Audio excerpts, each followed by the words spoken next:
Duncan, what's your last name? Stewart. Duncan hasn't been here for a long time, but he's an interesting guy. And he literally rolled into town like, the hobos of yesteryear. Did I meet you on your first day here?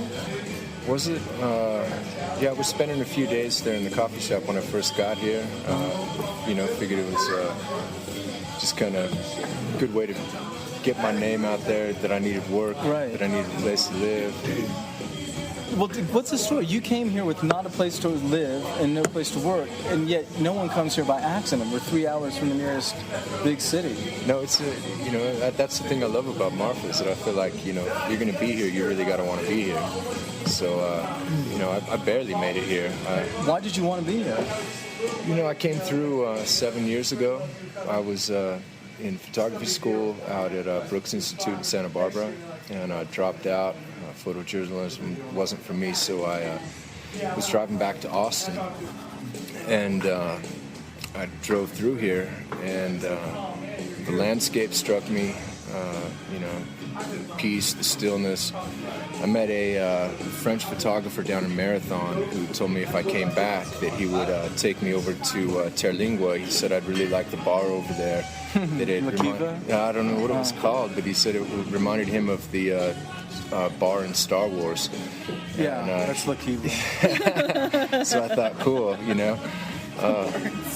but I felt also at the time that I needed more. I needed to experience more. I felt like I needed more social stimulation, life on a bigger scale. So I ended up in New York City for 4 years. But as soon as I got to New York City, for some reason Marfa kept popping up in my head. And I kept telling my ex-girlfriend, just romanticizing about one, Texas, the people, the friendliness, the openness, the sincerity, and then two, Marfa and the landscape and a place to just kind of set up. But she thought that I was romanticizing, idealizing. And are you Texan? I was in Austin for 10 years. My grandparents are fresh off the boat from Ireland, Texan. And I've been all over the States. I've been all over Europe. I lived in Europe for a little while. I lived in a lot of different cities: Chicago, New Orleans, New York, Austin. Was she Texan? No, she's French. Oh, but the thing that really would really tick her off when I would be romanticizing and waxing nostalgic about Texas is that she would, invariably get fed up with it, and I'd tell her, look, baby, Texas is bigger than France, so. Here we have a Paris. That shut her up. We have our own Paris. This is, by the way, I'm just saying this to the hundreds of years of people who be listening to this. This is my good buddy Rose Anderson, Lewis, who's joining me in the conversation. Hello, Jason. Hi, Rose. So, am I right to think that maybe there was like a breakup that gave you the freedom? Yeah, absolutely. I was in a journalism program at NYU. I was in a job in the city that I hated. The relationship wasn't working out, so I left it all and ended up at a job in the Catskills through a friend of my ex-girlfriend. I was managing a yoga retreat center for a couple months, and I just, I had no idea where to go. That's not what I expected you to say. It doesn't really fit my profile. No. People were surprised to see me there with my neck tattoos and my, just scruff. Unless you were in Los Angeles, in which case you would be perfect. Well, the people who came to the retreat center were all from Brooklyn, Manhattan, and we had a few retreats that would come in from Boston. So, I kind of knew the clientele, knew how to deal with them. They're just, New Yorkers are very reserved. I found they kind of creep around the house for a couple of days, kind of feeling things out. It's a 55-acre property over a 100-foot waterfall. It's called the Waterfall House. If you Google it, it'll pop right up. And it's really an interesting place. And the woman who I was working for, she had her difficulties as far as dealing with staff. She was the daughter of a famous musician, and I don't think she ever really had to work, and so I don't think she understood, fair compensation for the work that she was asking. So, I was kind of getting a little fed up with it, but I was making money too, and basically doing everything at the house and pocketing a little money, and this guy came through one night out of the blue, just showed up. Him and his soon-to-be wife, they wanted to check out the place as a possible wedding spot, and we got talking about Marfa. He told me that he bought 50 acres of land down here, maybe 30, I can't remember. He was working on the movie There Will Be Blood. Right. I think it was the 80s. So it just got my wheels turning, you know, and I had money in my pocket, and the next day my boss and I came to an impasse about pay and work, and I said, to hell with it, you know, I'm going to get on a bus, I'm out of here, I'm going to go to Marfa. When I met you, I thought you were a very nice guy, and it struck me that you were like an old-style drifter. I mean, you didn't, like most people here, they got some handle, you know, they have like some friends, some job, some thing, you know, they're an intern. That's the obvious one. There are like zillions of interns. But I mean, if I were to believe your story, you know, which I do, you said, yeah, I just kind of got here on the bus. I'm looking for a place to stay, maybe a job. Well, you know, you know, the economy's tough. I had, you know, I have faith in God. You know, like I have come to realize that there's this benevolent force that I call God that's kind of been looking out for me over the years. And there was a Native American church ceremony at the property upstate a month before I left, maybe 3 weeks, and it really impacted me profoundly. And just I realized that I was okay, and that wherever I ended up, I had faith that God would kind of provide for me. So I put that intention out there when I got on the bus to Marfa, and I found a place through Marfa List when I was somewhere between New York and Kentucky, where I stopped. And so I settled that with Whitney, who happened to be from Kentucky and had lived in there was an ad from her on Marfa List, and she's from Kentucky. I got you. And so we got talking on the phone. I called her, and you know, we had a similar background. She, you know, I happened to be in Kentucky. She was from Kentucky. We both lived in Williamsburg, you know, maybe 10 blocks away from each other. So you know, I got her place squared away, sent her some money via PayPal, got here, and I made a stop in Kentucky for a couple days. Then I took the next leg to Oklahoma, and I was just wiped out. Like my whole enthusiasm, my determination to get here just had waned by just the onslaught of suffering humanity that you run into on the bus, and you're unable to get comfortable at all on the bus. For me, the bus, I like taking a Greyhound once in a while because, or whatever bus. Right. It's the lower rung of economical American society. Yeah. In all of its weird facets and forms, and strange. I'm not so sure that's snobby, really. No, it's difficult, and there's no way around humbling. it. It's a reality if I were left to my own devices, I just wouldn't leave the house. Period. Yeah. Much less. But I think Marfa has that common thing as riding the bus, where, you know, and I think you and I have talked about this, Duncan, where people that you might not get to know if you lived in a big city. You know, you go to the coffee shop and you get your coffee and you leave. But in Marfa, the person who works at the coffee shop or the restaurant or, you know, the hotel or whatever, are also your neighbors and your friends. So everybody's connected in all these multiple ways. You know, there's no simple, just like, hi, nice to meet you, I won't ever see that person again. And that's, you know, one of the reasons that I wanted to come here, that in New York City, I found it very difficult to make connection, to feel a part of the city in a meaningful way. Mm-hmm. And that I felt like if I came to a small town, Texas, that it would be a lot easier to make meaningful connections, to really dig in, and that it was just the converse of my experience in New York, where I was just anonymous and I was abstract, and here, you know, people. It's almost really like it's busier here in a way because you interact with more people. You know, you actually got to present yourself more here. My life's a lot fuller here. Yeah, I tend to. How long have you been here? What, 2 weeks? A month. Yeah, 1 month. In the month that I've been here, it surpasses anything that I've experienced in Brooklyn, and you know, in multiple levels. You know, for one, when I first came out on a Saturday night after working, you know, and the job that I got just came about. It popped up on Marfalis the second night that I got here. What is the job? Tell us. I was doing, it just said, the ad on Marfalis said laborer needed. And so I called, and they'd posted the ad like 10 minutes before, so I started working the next day. And then after that first week of work, out in the sun and the dust, and with a little money in my pocket, and I was like, it's working out. It's okay. This town's taking me in. I came out, and well, I want to say something about that before I forget. People have a faith in God, at least the kind of faith that you do. I think it's self-fulfilling, because I want to be, if I actually sit on a bus, I'd much prefer to be sitting next to someone who thinks the way you do, regardless of which God or which religion, than someone who thinks just the opposite.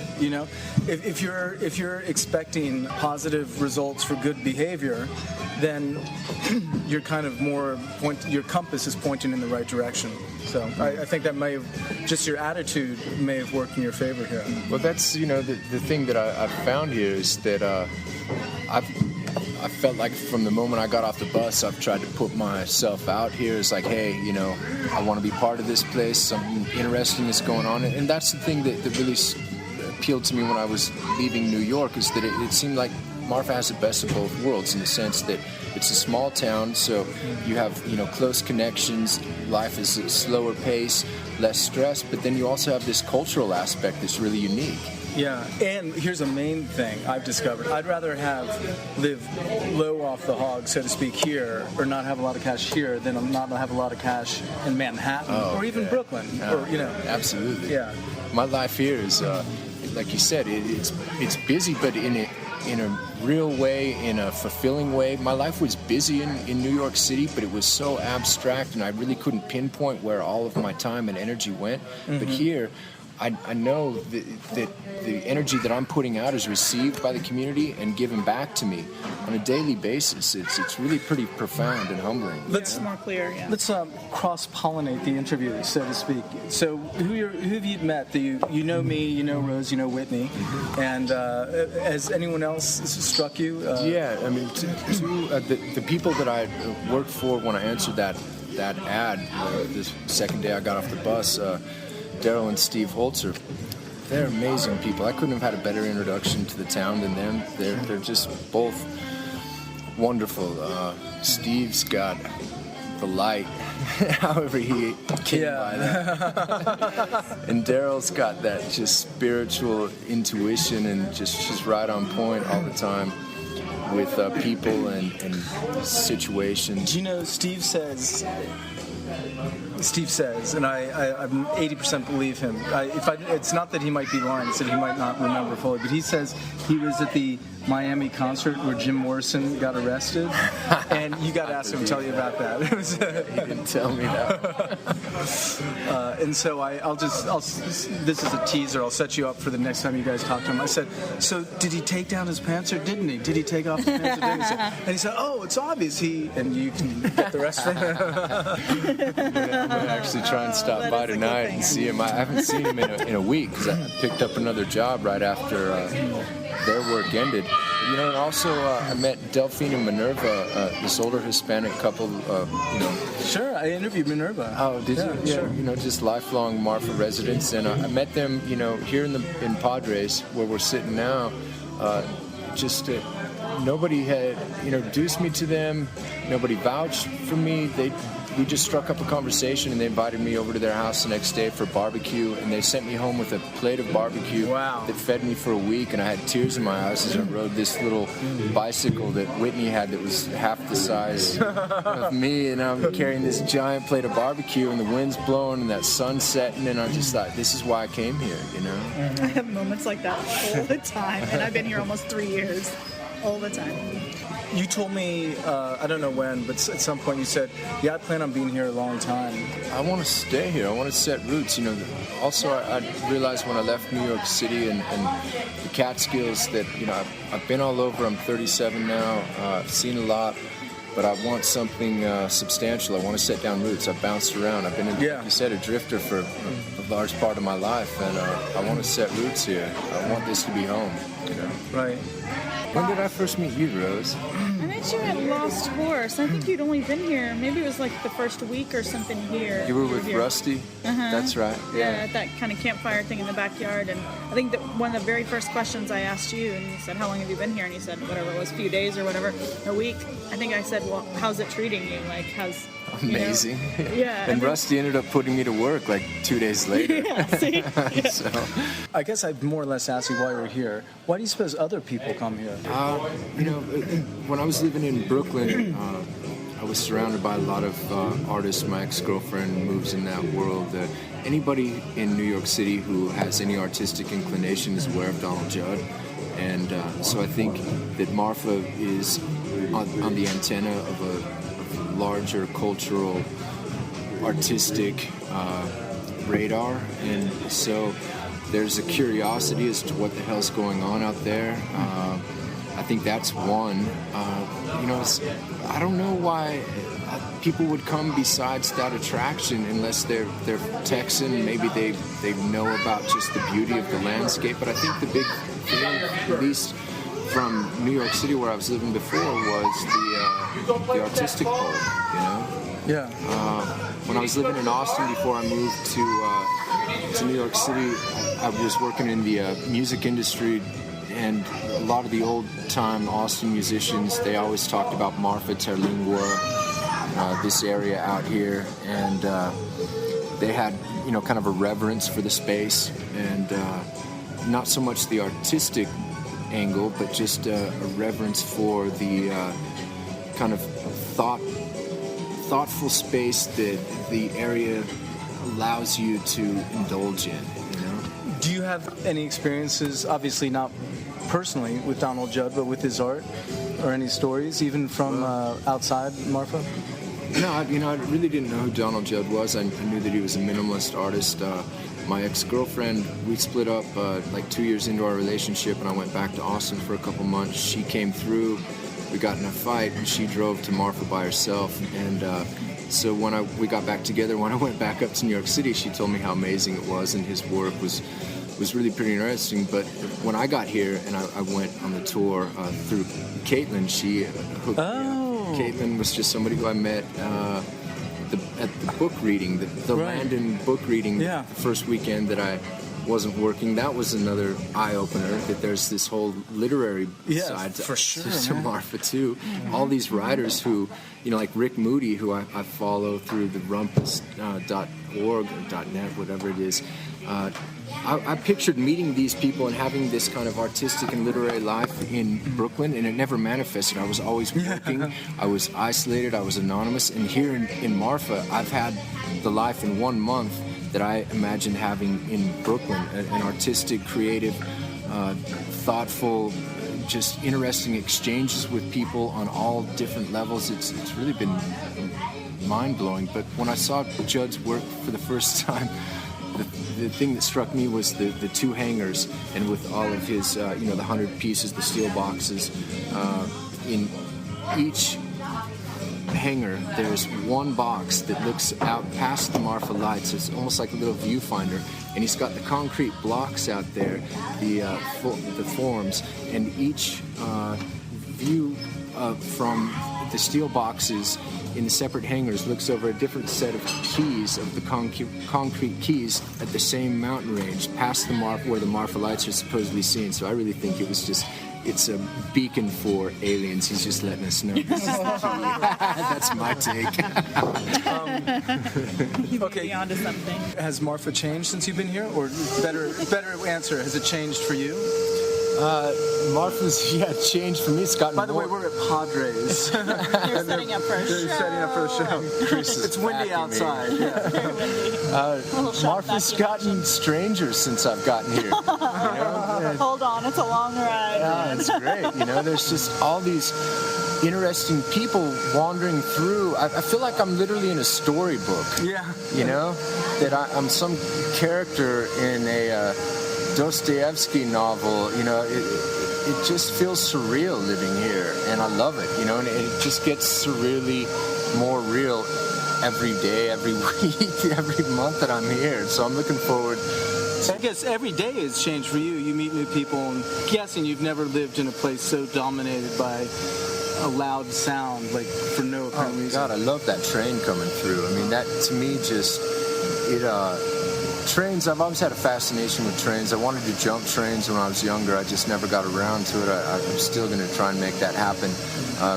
The trains in Europe were amazing. I've taken the trains in the United States a few times, but they're such circuitous routes, and they're expensive. It's really difficult to do. But I would love to take the train anywhere out of here. But when those trains come barreling through at all different hours of the day, it's like this wake-up call to me. It's like this siren call of like life passing by, and I've got to grasp it and hold on to it while it's happening, Last question.